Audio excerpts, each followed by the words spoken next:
The Great Tech Exodus, where Silicon Valley's workforce is heading next.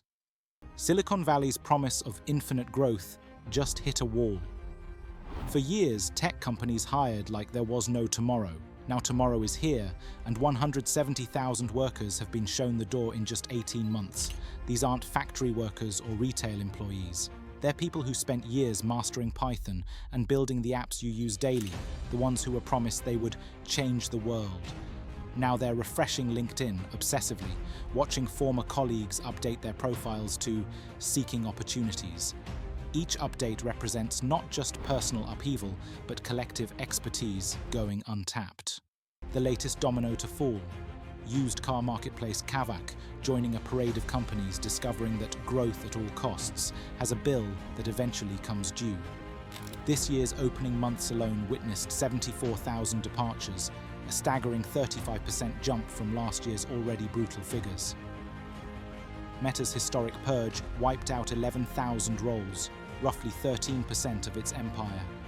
A company valued at hundreds of billions eliminated over 10,000 positions in a single announcement.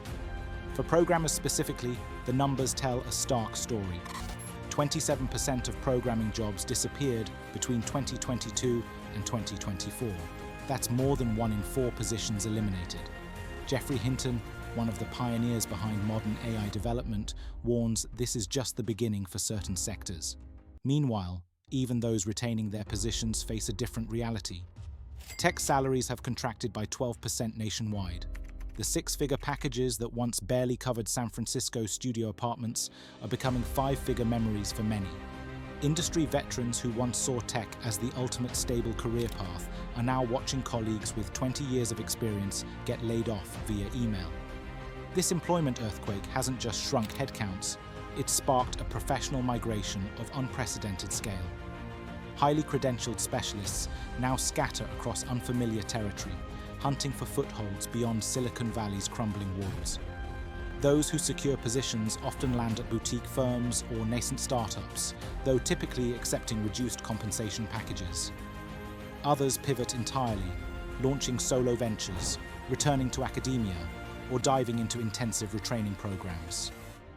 While America's jobless rate hovers near 4.2% through mid-2025, tech's specific unemployment reached 3.4% in May, a figure that masks both the collapse in junior-level recruitment and the surge in gig economy refugees juggling freelance contracts. Recovery statistics paint a mixed portrait. Roughly half of displaced workers found new roles within 6 months. The deeper analysis reveals the real story. Only 32% return to technology companies, typically smaller firms with less stability and fewer resources. The remaining 68% transition to other industries entirely: finance, consulting, manufacturing, education. These aren't lateral moves, they're complete career pivots, often at significantly reduced compensation levels. Yet even landing a new role doesn't guarantee stability. The tech industry's favorite new export isn't software, it's uncertainty packaged in carefully worded severance agreements and perpetual restructuring announcements, while giants like Meta, Google, and Salesforce/payrolls, opportunistic companies elsewhere feast on the newly available talent. Medical device maker Abbott snapped up 200 tech specialists recently, with hundreds more positions in the pipeline according to company representatives. Financial institutions absorb roughly 10% of tech's refugees, hungry for expertise in systems architecture, data wrangling, and security infrastructure. Consulting firms claim another 8%, while healthcare, racing through its own digital metamorphosis, welcomes 6%. Smart factories and logistics operations, increasingly dependent on algorithmic optimization, provide additional landing zones. Companies have perfected the art of firing without the fallout, eliminate the layoffs by rebranding them. These voluntary separation packages come wrapped in generous terms: extra pay, extended healthcare, placement services. Google's latest round touched multiple divisions, including their profit engine of search and advertising. The unspoken ultimatum is clear: accept the package today or face uncertainty tomorrow. With traditional paths blocked, displaced workers are carving new ones. Digital platforms like Upwork, Fiverr, and TopTel now overflow with former corporate developers hawking code, analysis, and technical maintenance services. This arrangement offers autonomy, but strips away stability and traditional safety nets. For many, contract work represents a way station while plotting their next move or acquiring trending competencies. Entrepreneurship beckons the bold and well-capitalized. Veterans with healthy severance packages or investor connections transform pink slips into startup fuel, targeting niches like education technology, health informatics, or blockchain finance. Washington has emerged as an unexpected refuge. The Pentagon, Cybersecurity and Infrastructure Security Agency, and numerous federal departments are aggressively recruiting technical talent to fortify America's digital defenses. Government work trades Silicon Valley salaries for stability, purpose, and surprisingly decent work-life balance, attributes increasingly valued by experienced professionals. Whether in government or private sector, survival demands evolution. Professionals scramble for certifications and credentials in artificial intelligence's expanding universe. Autonomous vehicles, pattern recognition, diagnostic algorithms that outperform physicians. Google Cloud, TensorFlow, and Python bootcamps report enrollment surges, while universities promote specialized graduate programs combining technology with business expertise. This educational gold rush reflects a harsh reality. Yesterday's expertise expires quickly in today's hyper-specialized marketplace. Generic programming knowledge no longer suffices when employers demand specific frameworks, languages, and domain expertise. Not everyone navigates this crisis equally. Mid-career professionals encounter a particularly cruel paradox. Decades of experience suddenly viewed as obsolescence rather than expertise. Fresh graduates face the harshest reality.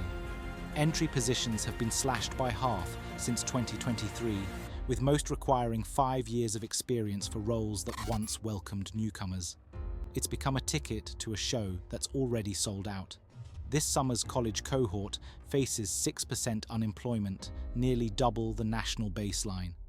Companies rationalize the freeze through budget theater while quietly automating away junior tasks. The result? A divided marketplace where AI architects and data scientists command astronomical fees while everyone else fights for scraps. San Francisco and New York's elite still clear $200,000 annually, but median compensation continues declining, disproportionately affecting those in transition or just starting out. This upheaval demands responses beyond individual adaptation. Educational institutions must reimagine curricula for rapid obsolescence cycles. Policymakers need frameworks supporting portable benefits for the gig economy's growing ranks. Companies require transparency in their restructuring decisions. Most critically, society must grapple with efficiently deploying this displaced brainpower. Highly educated, technically sophisticated workers represent tremendous potential energy, currently dissipating into underemployment and frustration. The tech industry's transformation from unlimited opportunity to musical chairs marks more than a cyclical downturn. It signals a fundamental restructuring of how we create, value, and distribute technical work in an increasingly automated economy. What began as routine cost-cutting has evolved into something far more significant, a complete reimagining of tech employment. The industry that once guaranteed prosperity now offers only uncertainty. For the 170,000 workers caught in this transition, the promise of Silicon Valley has been permanently altered. The question is no longer whether tech will recover, it's whether the career they trained for still exists.